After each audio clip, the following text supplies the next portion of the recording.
The American Civil War, 1861 to 1865, was a pivotal conflict in U.S. history that had profound effects on the nation's political, social, and economic landscapes. Fought between the Union, Northern States, and the Confederate States of America, Southern States, the war arose primarily from disputes over slavery and states' rights, leading to one of the deadliest conflicts in American history. The primary cause of the American Civil War was the divisive issue of slavery. The Southern economy relied heavily on an agrarian system fueled by slave labor, especially for the production of cotton and tobacco. In contrast, the Northern states had a more diversified economy based on industrialization and were increasingly opposed to slavery on moral and economic grounds. Over decades, tensions grew between the North and the South, with many Northern states pushing for the abolition of slavery or its containment within existing boundaries. The Missouri Compromise, 1820, and the Compromise of 1850 attempted to address the expansion of slavery in new territories but ultimately failed to prevent the deepening rift. The Kansas-Nebraska Act of 1854 and the resulting Bleeding Kansas conflict exacerbated tensions, as did the Dred Scott Decision, 1857. Which ruled that African Americans had no rights as citizens. Another major contributing factor was the debate over states' rights. Southern leaders argued that states had the right to determine their own laws and policies, including the legality of slavery. This was in opposition to the growing power of the federal government, particularly regarding its ability to restrict or abolish slavery. The election of Abraham Lincoln in 1860, who ran on a platform opposing the expansion of slavery, was the tipping point. Southern states viewed Lincoln's election as a direct threat to their way of life, leading to the secession of 11 Southern states and the formation of the Confederate States of America. The war officially began on April 12, 1861, when Confederate forces attacked Fort Sumter in South Carolina. This marked the beginning of hostilities between the Union, led by President Abraham Lincoln, and the Confederacy, led by President Jefferson Davis.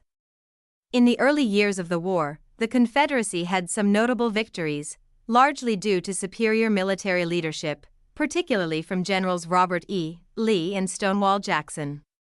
The First Battle of Bull Run, 1861, was a sobering defeat for the Union, dispelling any illusions that the war would be short or easily won.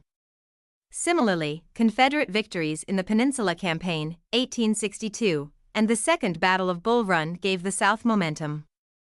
Despite these Confederate successes, the North's industrial strength and larger population gave the Union an advantage in resources and manpower. The Union's strategy, dubbed the Anaconda Plan, aimed to suffocate the South by blockading its ports and gaining control of the Mississippi River, effectively cutting the Confederacy in two.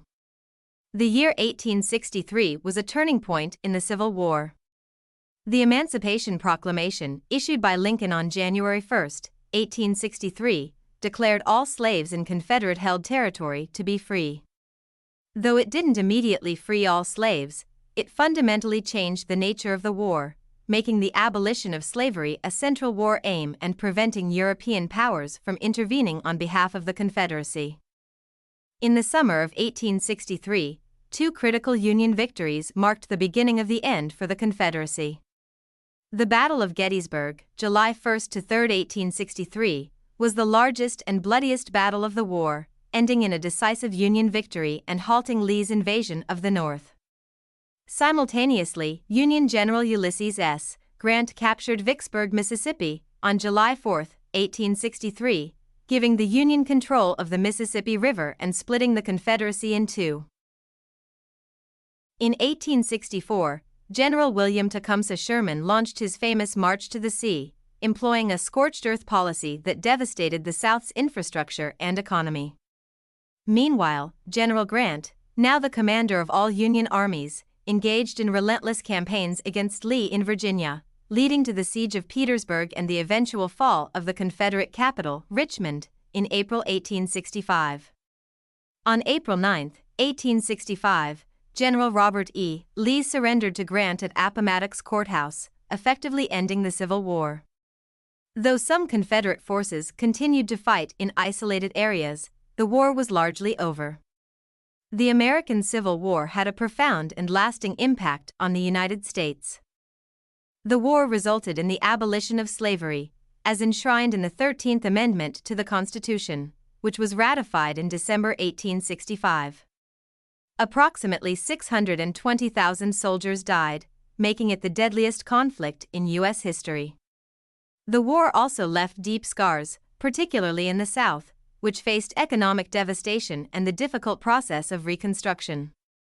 The Reconstruction era, 1865 to 1877, aimed to rebuild the South and integrate formerly enslaved African Americans into society as free citizens. However, the period was marked by significant political and social struggles, including the rise of groups like the Ku Klux Klan and the implementation of Jim Crow laws, which enforced racial segregation and disenfranchised African Americans for nearly a century. In conclusion, the American Civil War was a defining moment in U.S. history. It resolved the fundamental issues of slavery and states' rights, but its legacy of racial inequality and regional division endured long after the last shots were fired. The war also cemented the federal government's power over the states, shaping the modern United States as we know it today.